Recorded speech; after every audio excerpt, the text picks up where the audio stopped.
जय श्री कृष्णा। योगेशं सच्चिदानन्दं वासुदेवं व्रजप्रियं धर्मसंस्थापकं वीरं कृष्णं वन्दे जगद्गुरुं।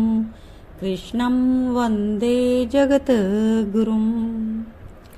श्री कृष्ण चरित अमृतम भाग 91।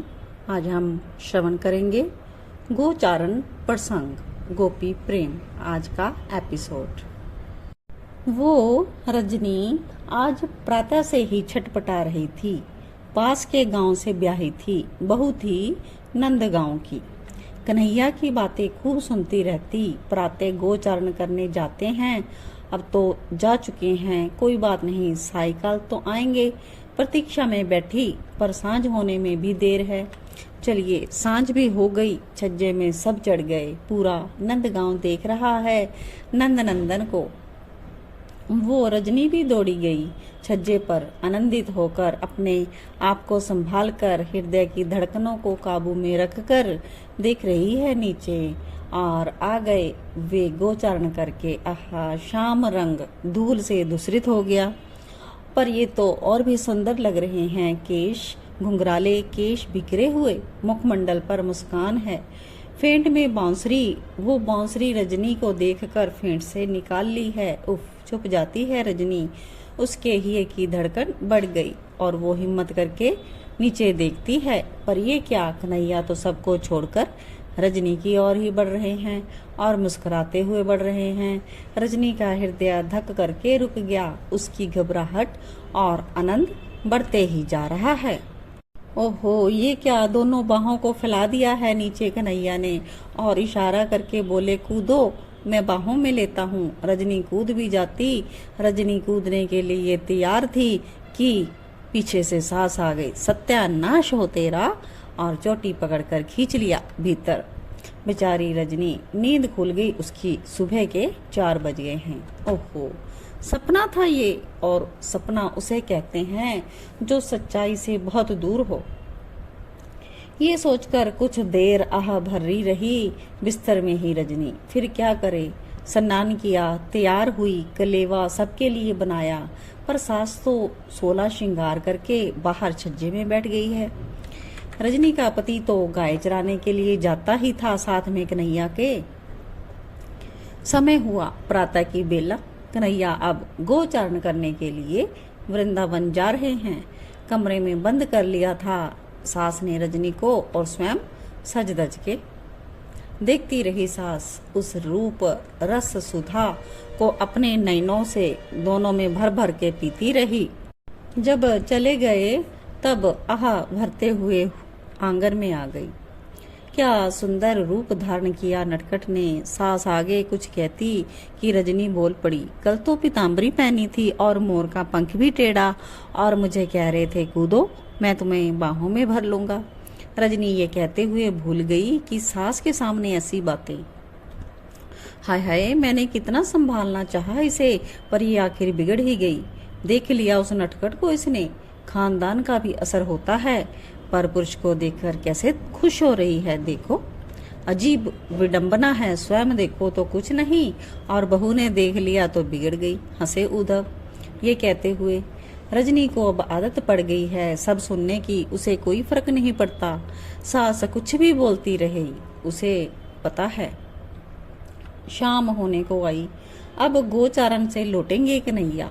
सास स्वयं तो कन्हैया को निहारना चाहती है, पर बहू रजनी को निहारने का अधिकार उसने नहीं दिया। आज घबराहट बढ़ रही है सास की। उसे लग रहा, मैं तो देखूंगी कन्हैया को, पर रजनी को नहीं देखने दूंगी। इसे कहाँ बिठाऊं कमरे में। सास फिर कहती है, नहीं, खिड़की से देख लेगी कन्हैया को, कहाँ छुपाऊं इसे। सोचते सोचते कन्हैया आ गया। सास बाहर खड़ी है, उसके पास रजनी है। आज इतनी जल्दी कैसे आ गया नटखट। अब क्या करे वो सास। उसने तुरंत बहू रजनी का मुंह अपनी ओर मोड़ा और स्वयं निहारने लगी कन्हैया को। रजनी ने भी कोशिश नहीं की कि मुड़कर नंदनंदन को देखने की, क्योंकि उसे दिखाई दे रहे थे सास कन्हैया को देख रही थी और सास की आंखों में रजनी अपने प्रियतम को निहार रही थी। पर प्रेम में सब का भान कहाँ रहता है। बोल पड़ी एक रजनी, माँ आपकी आंखों में तो कन्हैया और सुंदर लग रहा है। योजना असफल हो गई सास की। अब पलक वो रजनी अपनी सास की आंखों में देखती रही। सास ने एक बार सोचा कि अपने पलकों को बंद कर लूं ताकि उसकी बहू कन्हैया को देख ना सके, पर वो ये नहीं कर सकी क्योंकि सामने से वो अद्भुत सौंदर्य सागर नंद नंदन आ रहे थे। रजनी के नेत्रों में अब मात्र नंद नंदन ही थे। वो प्रेम में डूब गई। उसे अब कुछ होश नहीं था, इतना भी होश नहीं कि वो अब अपनी सांस को ही आलिंगन करने लग गई थी। उफ, ये गोपियों का प्रेम। उद्धव जी ने विदर जी को कहा। आज की कथा इतने ही, लेकिन इसके आगे मैं श्री कृष्ण चरित अमृतम भाग 92 फिर से स्टार्ट कर रही हूँ। चंद्रावली एक प्रेम कथा, ये भी गोपियों का प्रेम दर्शाती है। आइए श्रवण करते हैं। प्रेम अद्भुत तत्व है तात। प्रेम क्या है, इसके बारे में कुछ कहा नहीं जा सकता। जैसे ब्रह्म अवर्णनीय है, ऐसे ही प्रेम है। उद्धव विदुर जी को श्री कृष्ण लीला का गान सुना रहे हैं। तात, वैसे तो ब्रज प्रेम की भूमि है, यहाँ प्रेम ही प्रेम है। प्रेम तत्व से ही इस ब्रज का आंतरिक निर्माण हुआ। बात गोप या गोपी की नहीं, ब्रज के कण कण में प्रेम व्याप्त है। उद्धव जी कह रहे हैं। चंद्रावली ये एक गोपी है, श्री राधा रानी की बड़ी बहन लगती हैं, ताऊ जी की बेटी हैं।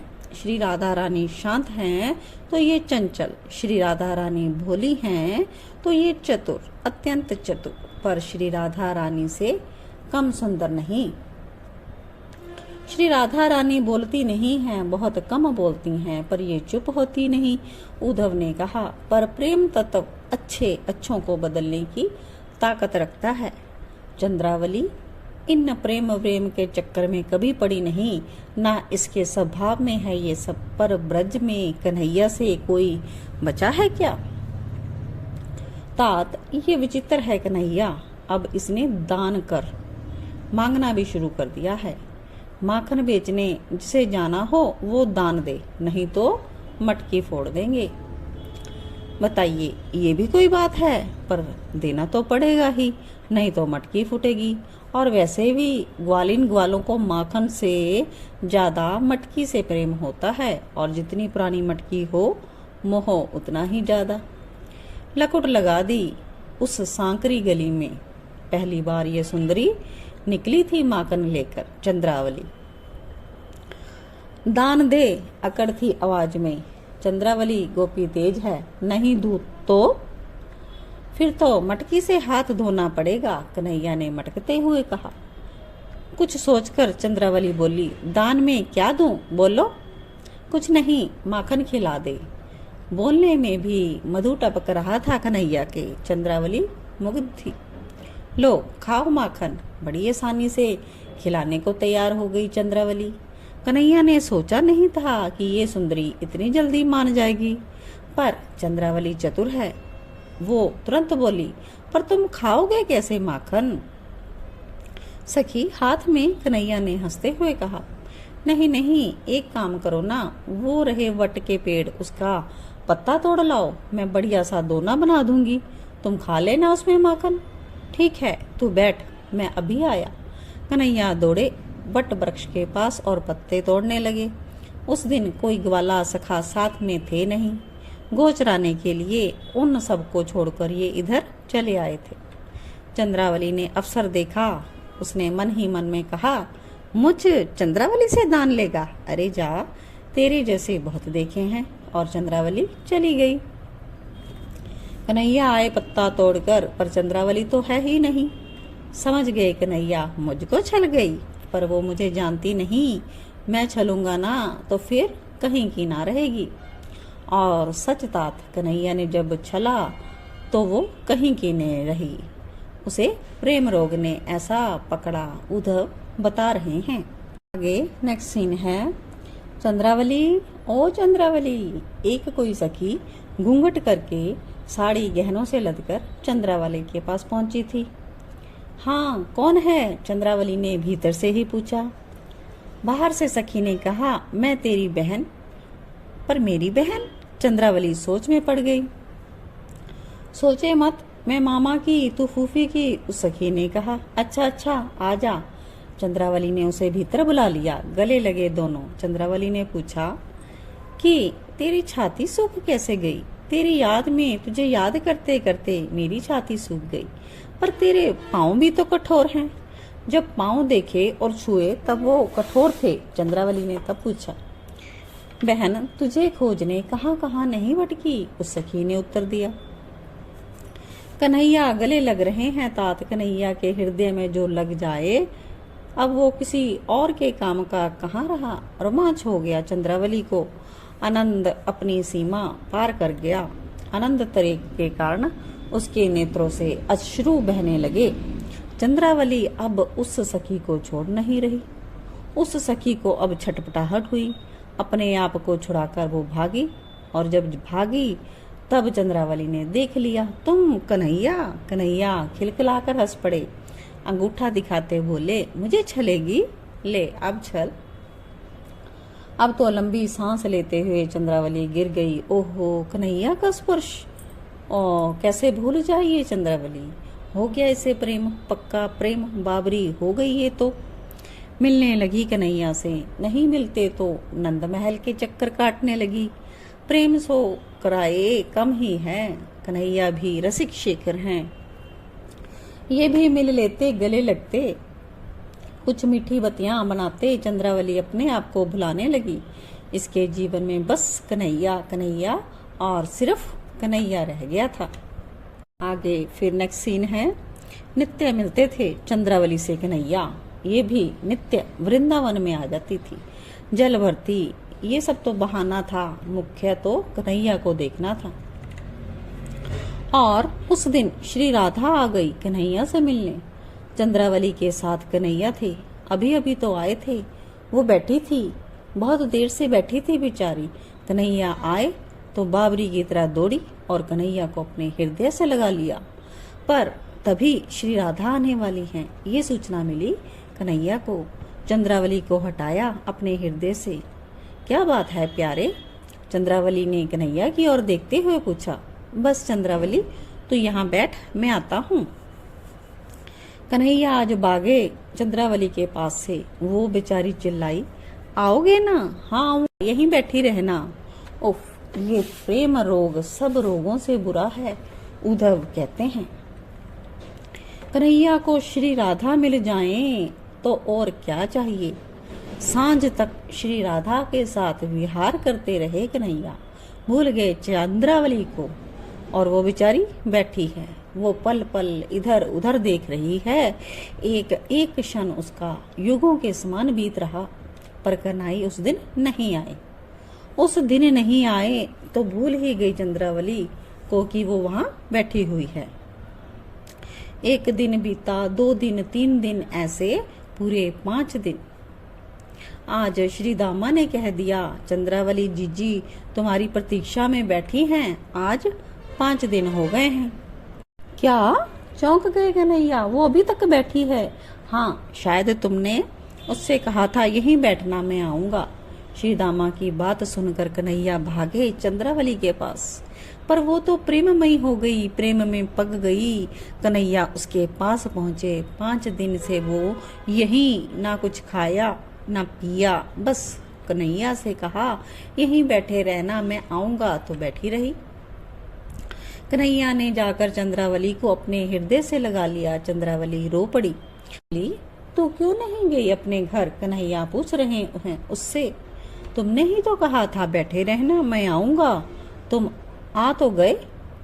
चूम लिया कन्हैया ने उस बाबरी चंद्रावली को। तुम राधा से प्रेम करते हो ना? मुझे सब पता है, वो मुझसे सुंदर है। कन्हैया के सामने वो बहुत कुछ बोलती रही, पर कन्हैया कुछ नहीं बोले। उसका बड़े प्रेम से हाथ पकड़ा और उसे घर तक छोड़ आए। तात ये श्री कृष्ण की अद्भुत प्रेसी थी। इसका प्रेम भी अद्भुत था। हाँ, श्री कृष्ण प्रेम में इसने भी अपने आप को मिटा डाला था। चंद्रावली।